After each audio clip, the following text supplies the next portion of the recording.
My name's Alan Burnett. We've been attending the second international workshop on acute leukemias in Barcelona. This is the second workshop. The aim of the workshops is really to assess where we've got to in these diseases and particularly where we go forward. The interesting thing, I think, is that in the last 18 months or 2 years, there have been a number of new drugs in acute myeloid leukemia, for example, which have been approved. Some, most indeed, not on randomized information with survival endpoints.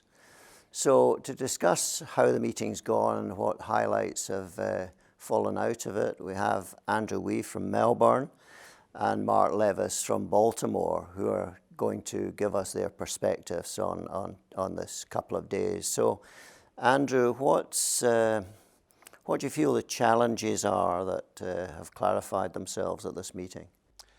I think in terms of acute myeloid leukemia, the major challenge, I think, still remains how to get immune therapies to work better. We've tried many different types of technologies in terms of BiTEs and conjugated monoclonals and also CAR T cells, and compared to ALL, where really immunotherapy is really dominating the field and transforming the lives of patients with that disease tremendously, we're just not seeing that type of progress in AML. So at the moment we seem to still have to rely upon transplantation, risk stratification, and some new molecules which are helping us to help patients, but we still have a long way to go in this disease. Yeah, I mean, given your contribution to the field, particularly with venetoclax, I'm surprised you haven't raised that as the great white hope of the future. So what do you think of some of the small molecules? What are the challenges there, or targeted agents, shall we say?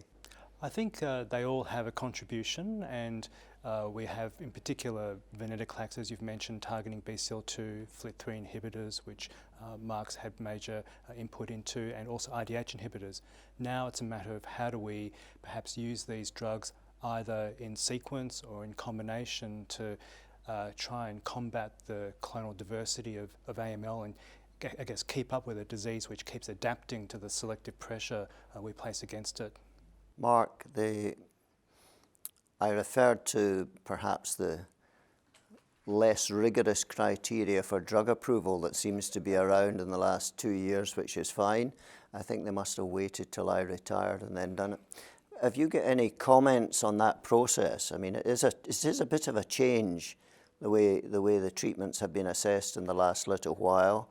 We had to stick to overall survival as the endpoint. We tried to persuade them disease-free survival would be a better endpoint. It really wasn't accepted. Well, it has been now, to the point where the last word I heard literally from an FDA on another drug I was involved with was, oh, you can't use overall survival as an endpoint. There's too many confounding factors. You should use event-free survival, which I found kind of ironic. But yeah, there's no question drugs are being seemingly waved through, but the approvals are logical. I'm not so sure that it's necessarily the FDA that has gotten lighter. It's, as Charlie Schiffer always used to say, you needed better drugs, and the drugs have clearly gotten better. And I think that's kind of what I've noticed. So in your particular field, where you've led the understanding of the implications of FLT3 and its treatment, you did make some very good summaries of the merits of the candidates at the moment to follow on from the midostaurin experience. So that presents a few difficulties. One, I guess, if you're trying to bring it first line, you've got to use standard of care, which includes midostaurin.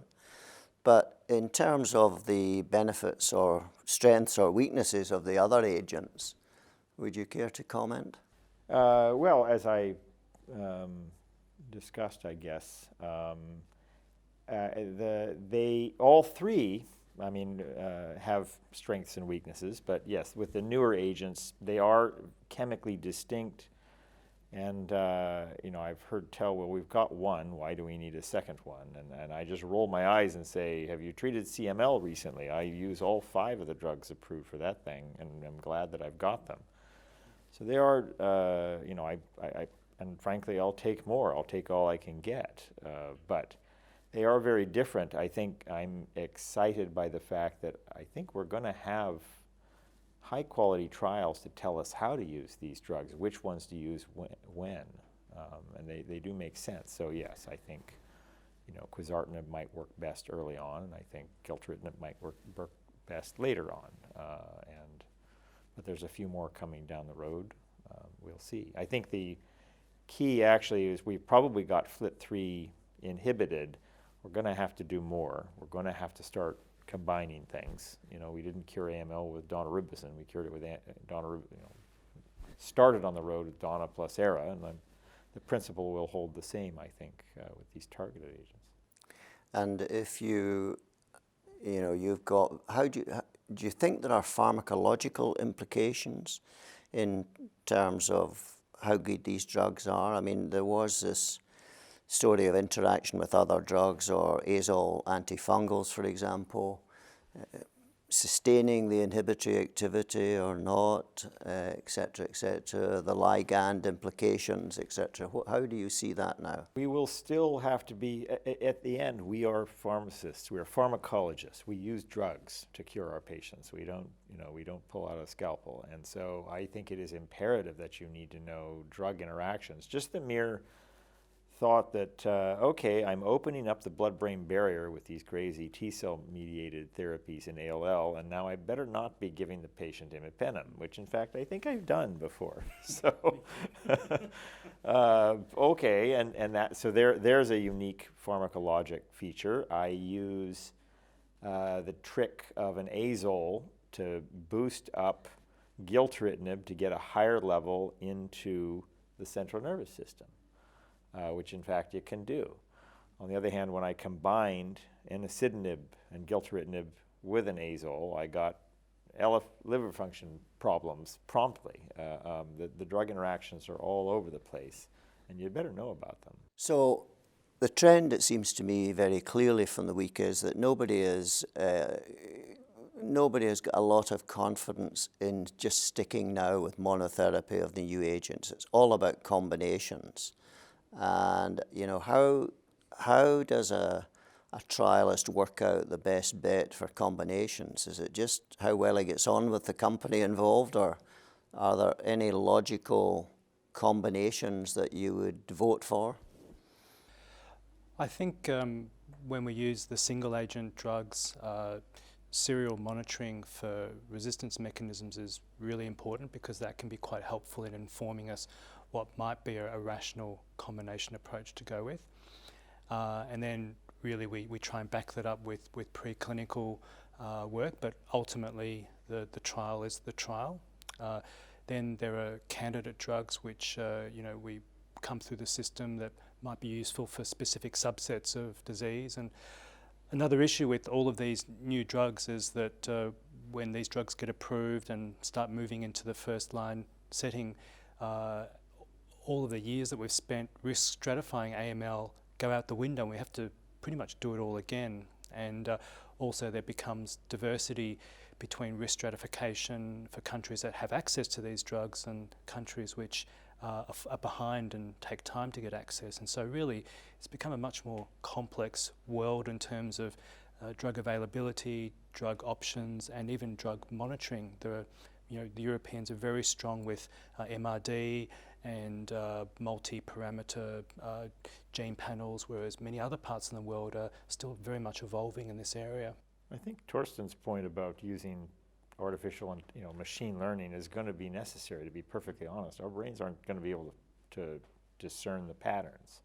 But a treatment response to one of these agents that is noted, such as example when Ven was given to an IDH mutant patient. Okay, that was noted, it was a simple finding. And then Ravi Majeti ran off and explained the biology of that afterwards. So if some artificial intelligence approach can discern patterns that will then be carried back into the lab to explain the biology, we really may move the field, ahead in leaps and bounds when we're doing. Yeah, I mean, we've been poor at explaining why treatment actually works in some patients. We've been quite good at saying why it doesn't work, but clearly there are drugs out there that don't work well enough in enough patients, and that's the reason they fail. But there's still a lot of patients. Even if you look at the gemtuzumab osigomycin intermediate risk, overall it's not that big an effect. It is significant, but not by much.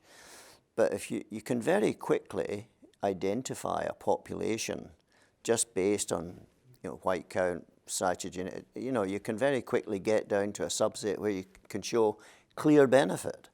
But what I think you're implying, Mark, is that Torsten will be able to talk about your drug handling biochemistry or enzymology as well as your disease issues as well.